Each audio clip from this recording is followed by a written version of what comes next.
Hello comrades, Commissar Bro here today with Making History, the Great War. Yeah, I know it's been a while, but one of our comrades has asked us to take a look at his mod. His mod being the recently created on the workshop, A World in Fear 3.0. That's right.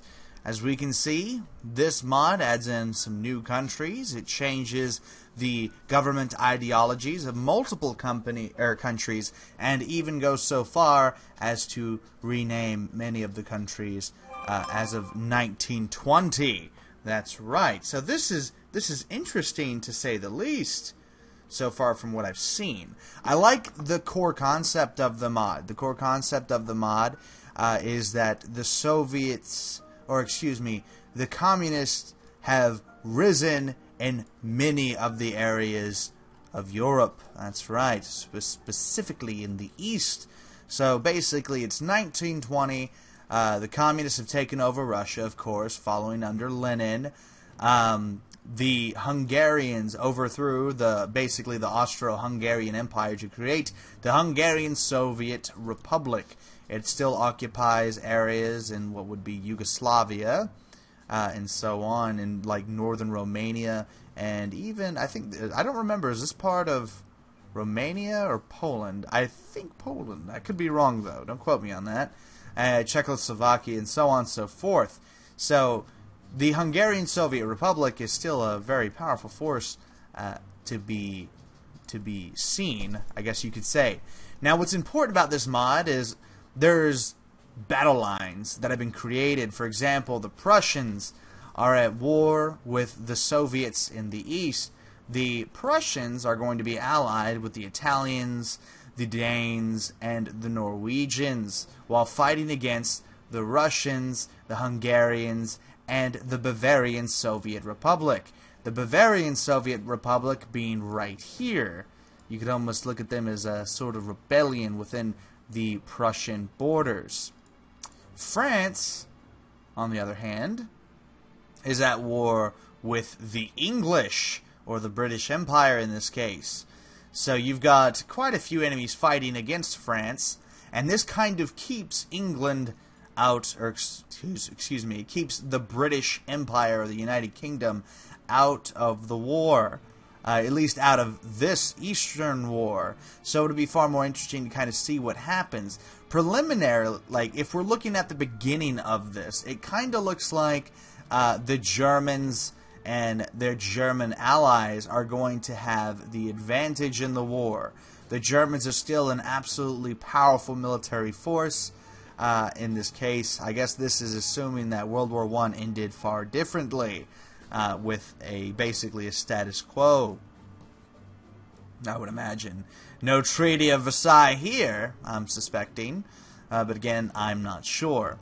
However, we do see Poland is at war with the Soviets. Yep, and the Soviets have men all over Poland, so that's going to be interesting to see. I guess this basically starts with Poland fighting back against the Russians. It'll be interesting to see if a Russian player can actually defeat Germany in this sense. I don't think they can, but again, I haven't played through very much at this point. And then Ukraine is unaligned, but there are Soviet troops in Ukrainian lands.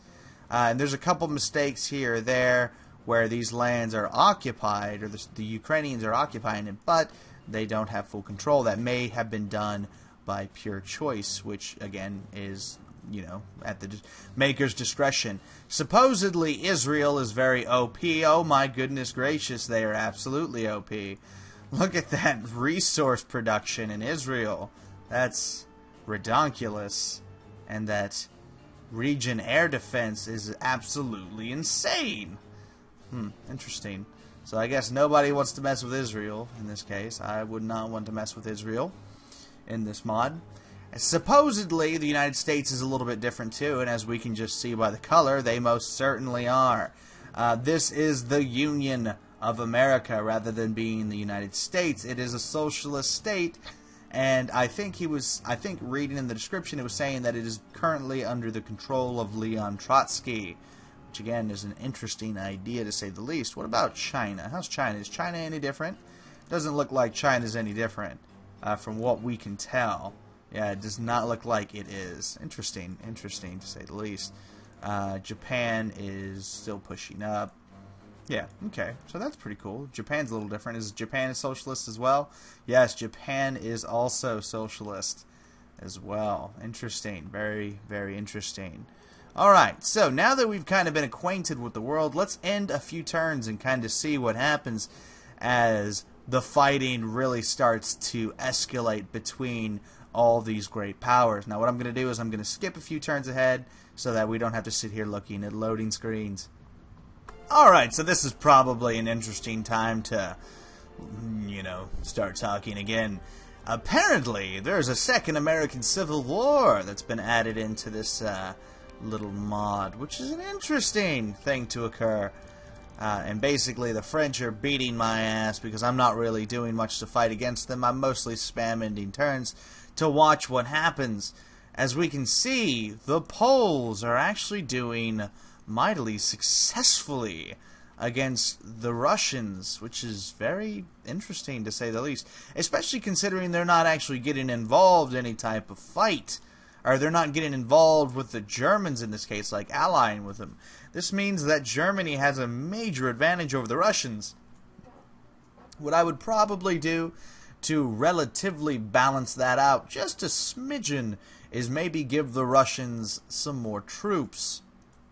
Or make the Ukrainian People's Republic get involved, or Romania get involved on the Soviet side. Something like that to give them just some additional manpower to throw into the fray here.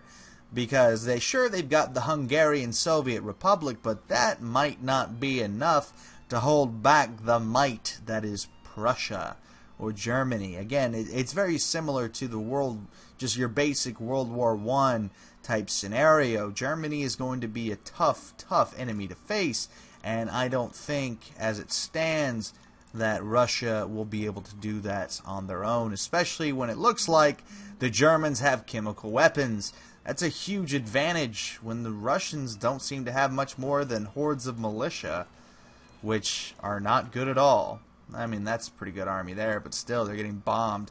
So, I don't know, that's my opinion on it. I would probably make the Russians a bit more of a formidable force, so they have a chance when fighting against these foes of theirs. And oh my goodness gracious, the French are taking over Ireland. That's an interesting turn of affairs. Look, the Canadians are bringing some reinforcements, thank goodness. Otherwise, we're going to get steamrolled, it seems. Anyway, this has been Commissar Bro taking a look at A World in Fear 3.0, a new mod by Echelon. If you'd like to go check it out right now on the Steam Workshop, you absolutely can. It'll not only be under the most recent, but it will be under one of the most popular for the week. So be sure to check it out. It's a pretty cool looking mod so far. With a little bit of work here or there, I think it could be a lot of fun. Honestly, I like the setup for it as it stands, so I personally am enjoying what I'm seeing so far, and I can't actually wait to get a chance to play it for myself. These Hungarians are doing work, though. Give them some props, baby. That's right. Look at them.